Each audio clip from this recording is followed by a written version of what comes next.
Hello friends, welcome back to trading with peace and I hope you guys are trading with peace. इस video में हम Tata Motors की analysis करेंगे और देखेंगे क्या अपॉर्चुनिटी नज़र आती है टाटा मोटर्स में, क्या कुछ इसके टेक्निकल्स, क्या इसके फंडामेंटल्स कहते हैं, क्या टाटा मोटर्स आने वाले समय मारुति बन सकता है, या आप देखोगे हमारे टू व्हीलर्स के जो शेयर्स हैं, हीरो लगा लो, टी वी एस लगा लो, बजाज ऑटो लगा लो, इनके शेयर भी टाटा मोटर्स से अच्छे खासे प्राइस पे है। कंसिडरिंग अगर आप लोगों ने मार्केट में आप देखते होंगे, मैं स्टॉक मार्केट नहीं, अगर आप नॉर्मल अपने मार्केट में भी देखोगे, टाटा ने अच्छा खासा नाम कमा लिया है, अच्छी खासी गाड़ियां बिकनी लग गई हैं, पॉजिटिव रिजल्ट्स आने लग गए हैं। तो क्या टाटा मोटर्स के शेयर में अभी 600 से 6000 या 10,000 के रेंज तक जाने का दमखम है, क्या कुछ है, उस पर हम इस वीडियो में चर्चा करेंगे एंड आई होप आपको ये एनालिसिस पसंद आएगी। To gain trust on my analysis आप मेरी पुरानी कोई भी वीडियो उठा के देख सकते हैं, तो उनमें आपको पता लगेगा कि हम क्या, जो भी हमारी एनालिसिस है वो ठीक होती है नहीं। तो अगर आप टाटा मोटर्स का शेयर देखोगे, फ्राइडे के दिन का ये चार्ट है, 3 आवर्स का टाइम फ्रेम लगा रखा है क्योंकि हम स्विंग पकड़ने की यहाँ पे बात कर रहे हैं। तो लगभग आप देखोगे टाटा मोटर्स एक अच्छे खासे सेलिंग जोन में भी आया, बहुत मोस्ट एक्टिव स्टॉक था, लोगों ने इसमें बहुत सारी शॉर्टिंग की, बाइंग की अपॉर्चुनिटी ढूंढी। तो इस कारण आप पे 6 घंटे के टाइम फ्रेम में आप लोग देखोगे तो स्टॉक ने कहीं भी कहीं कुछ भागा नहीं है स्टॉक। अब अगर आप देखोगे टाटा मोटर्स के स्टॉक को, तो एक इम्पॉर्टेंट रेंज पे आ चुका है। आप ये जो ग्रीन लाइन देख रहे हो, ये है सिंपल मूविंग एवरेज लगा रखा है मैंने 200 डेज का, और ये ऊपर वाली हैं 50 और 100। तो 50 और 100 में तो नीचे आ चुका है और एक इम्पॉर्टेंट सपोर्ट लिया है 200 मूविंग एवरेज पे। तो यहाँ से अभी भी इसमें बाउंस बैक होने का एक आसार नज़र आते हैं, क्योंकि अगर आप 1 डे के टाइम फ्रेम पे देखोगे तो आपको लगेगा कि अभी जो इसकी सपोर्ट है, जो 100 डेज़ की सपोर्ट है, वो लगभग 556 के करीब है और यहाँ तक भी स्टॉक आ सकता है, ऐसी कोई बड़ी बात नहीं है। ये जो आप रेंज देखोगे, ये मैंने पहले ही प्लॉट इसलिए किया था टू सेव आवर टाइम। हमने देखा कि टाटा मोटर्स का जो स्टॉक है, उसने अभी तक जब भी कोई रैली की है, वो रैली उसने लगभग लगभग एक, जो इसका बॉक्स पैटर्न बनाता है स्टॉक ऊपर ऊपर वाली रेंज पे, और फिर उसके बाद ये एक ब्रेकआउट देता है। आपने यहाँ पे भी देखा, हर एक जगह पे छोटे छोटे बॉक्स इसके 1 डे में आपको देखने को मिलेंगे। तो इससे आपको क्या नज़र आता है कि स्टॉक एक रेंज, एक दूरी तय करता है, उसके बाद साइडवेज या हॉल्ट करता है और फिर एक रैली दिखाता है। जितना लंबा कंसोलिडेशन होगा उतना ही लंबी उसकी नेक्स्ट टारगेट की रैली होगी। तो इससे क्या आपको नज़र आता है, 1 डे के टाइम फ्रेम में आपने देखा यहाँ पे step wise stock consolidation phase में ऊपर गया है। बट कई दिन से आप लोग देखोगे, जब इसने एक 400 से ऊपर की तरफ रैली दिखाई और अप्रैल के महीने से स्टॉक कंटिन्यूस ऊपर गया और कोई लंबा इसमें कंसोलिडेशन आया नहीं।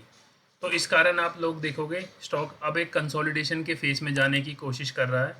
तो हो सकता है ये कंसोलिडेशन आपको ऐसा भी नज़र आएगा, हो सकता है इतना भी नज़र आए। अगेन सब्जेक्ट टू मार्केट की, मार्केट उसको कैसे एक्सेप्ट करती है। अगेन हम जस्ट चार्ट पे प्लॉट करके सिनेरियोज देख रहे हैं। अब अगर आप देखोगे टाटा मोटर्स का जो स्टॉक है, तो कई लोग बोलेंगे क्या हमें 600 के लेवल पे ख़रीदना चाहिए, कई बोलेंगे क्या हमें 550, कोई 400, कोई 200, इसका वेट करें या ना करें। देखो, इन्वेस्टिंग की दुनिया में अगर आप इन्वेस्टर बनना चाहते हो या एक अपना इक्विटी पोर्टफोलियो बनाने की कोशिश करते हो, कोई भी समय ठीक नहीं है और कोई भी समय ख़राब नहीं है।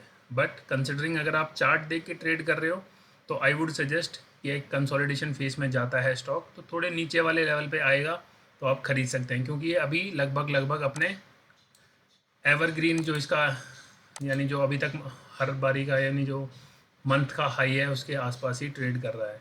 ये 1 मंथ का चार्ट है, तो आप लोगों को साफ दिखेगा इसमें कि स्टॉक अपने इस वाले लेवल पे, यानी 2015 वाले लेवल पे आ जाके स्टॉक खड़ा हुआ है।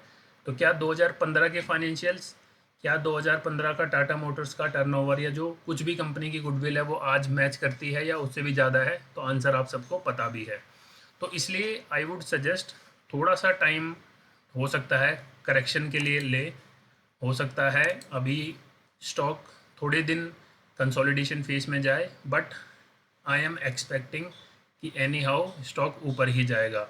तो हम ये चार्ट पे बात नहीं कर रहे, हम ये कंपनी के फंडामेंटल्स को देखते हुए बात कर रहे हैं। फंडामेंटल्स का मतलब मेरा यहाँ पे है कंपनी के पी एंड एल को लेके। अगर आप कंपनी का year on year P and L देखोगे, तो आप लोग देखोगे कि कंपनी का जो ईयर ऑन ईयर जो पी एंड एल चल रहा है, वो पॉजिटिव की तरफ बढ़ता हुआ नज़र आ रहा है आपको। 10,941 करोड़ का कंपनी के पास नेट टीटीएम बचा हुआ है। मार्च 2023 में आप यहाँ पे नंबर्स बहुत कम देखोगे, बट वो उसके पीछे कंपनी के अदर एक्विजिशन और अदर कंपनीज का सब कुछ टर्नओवर मिला के ही उसका नेट प्रॉफिट आया है। बट अगर आप टाटा मोटर्स का ऑपरेटिंग प्रॉफिट देखोगे 2012 से लेके 2023 तक, तो आपको कहीं पे भी इसके ऑपरेटिंग प्रॉफिट में माइनस नहीं दिखेगा। और जैसे जैसे आपने मार्केट में देखा भी होगा, अभी कुछ दिन पहले एक पोस्ट भी आया था जिसमें ये बताया गया था कि जुलाई के महीने में टाटा मोटर्स ने रिकॉर्ड हाई सेल की है। जो इनके प्रोडक्ट्स हैं मार्केट में एक्सेप्ट होते जा रहे हैं धीरे धीरे। क्वार्टर्स की अगर आप बात करोगे तो अगेन जून के क्वार्टर में भी कंपनी ने जो फर्स्ट क्वार्टर क्लोज किया है वो भी लगभग हाईएस्ट एवर के करीब है 2020 के बाद। तो इट शोज सम स्ट्रेंथ कि स्टॉक में कुछ ना कुछ स्ट्रेंथ अभी भी बाकी है। और जो हम 6000 या उससे ऊपर के लेवल्स की बात कर रहे हैं, तो नो डाउट वो आएंगे, आज नहीं आएंगे तो कुछ सालों बाद आएंगे। बट जैसे जैसे टाटा मोटर्स अपनी जो कस्टमर सेटिस्फेक्शन लेवल है या अपने जो प्रोडक्ट्स में चेंजमेंट ला के प्रोडक्ट्स इनोवेट करके मार्केट को दे रहा है और जैसे मार्केट उसको एक्सेप्ट कर रही है, तो we can see Tata Motors to be a good company for your long term portfolio. अगर प्रमोटर्स की आप बात करेंगे तो लगभग 46.39 प्रमोटर्स की होल्डिंग है। और सितंबर 2020 के मुकाबले प्रमोटर्स ने अपना हिस्सेदारी अपनी कंपनी में बढ़ा भी दी है। एफआईआईज में देखोगे आप, जून के महीने में भी अच्छी खासी होल्डिंग है। डीआईज के पास भी अच्छी खासी होल्डिंग है। गवर्नमेंट पब्लिक, यानी अगर आप ओवरऑल कंपनी की बात करोगे तो स्टॉक मुझे कहीं से भी ख़राब नहीं लगता। ये कंपनी डिविडेंड भी देती है ऑलमोस्ट। जो कंपनी का डेट है, अगर आप डेट देखोगे यहाँ पे 1,34,113 करोड़ के करीब नज़र आता है। उसके अगेंस्ट में रिजर्व ये है। बट ये ओवरऑल ग्रुप की कंपनी की बात आती है जिसमें शायद से जेएलआर का भी कुछ रेवेन्यू आता है। देखोगे आप, जेएलआर है, कमर्शियल व्हीकल है, पैसेंजर व्हीकल है, व्हीकल फाइनेंसिंग है। तो इन सबको मिला के टाटा मोटर्स का ये सब कुछ आता है। और आपको पता भी होगा जेएलआर एक लॉस मेकिंग कंपनी थी जो कि टाटा ने खरीदी और धीरे धीरे उसको पॉजिटिव बनाया। देवू उसमें से एक और भी कंपनी है जिसमें टाटा मोटर्स ने ऐसे एक्विजिशन किए हैं जो भी फोर व्हीलर सेक्टर की कंपनियां थी, उनको जो भी जब भी उनको लॉस आया या वो अपना ऑपरेशन चला नहीं पाई, तो टाटा मोटर्स ने उनको खरीद के अपने पोर्टफोलियो में ऐड करके उनके प्रोडक्ट्स को दोबारा रिनोवेट या आप बोलोगे इनोवेशन के साथ मार्केट में दोबारा उतारा। तो बिकॉज ऑफ दैट ओनली आपको थोड़ा सा कंपनी के जो फंडामेंटल्स हैं, यानी P&L की बात का अगर हम करें तो उसमें थोड़ा सा फ़र्क नज़र आता है। अदरवाइज़ कंपनी आप सबको मार्केट में नज़र भी आती होगी कि कैसे उनकी जो गाड़ियां हैं अब धीरे धीरे इंडियन कस्टमर्स को अट्रैक्ट करने लगी है। तो ये थी मेरी एक एनालिसिस टाटा मोटर्स को लेके। स्टॉक मुझे कहीं से भी ख़राब नहीं लगता, 6000 जा भी सकता है। अगेन आपको जब भी मार्केट में इन्वेस्ट करोगे तो you have to be very caution. आपका अपना रिस्क मैनेजमेंट, टारगेट, एसएल, ये सब आपको बना के रखने होते हैं। तो आई होप आपने वीडियो यहाँ तक देखी हो। Thank you so much.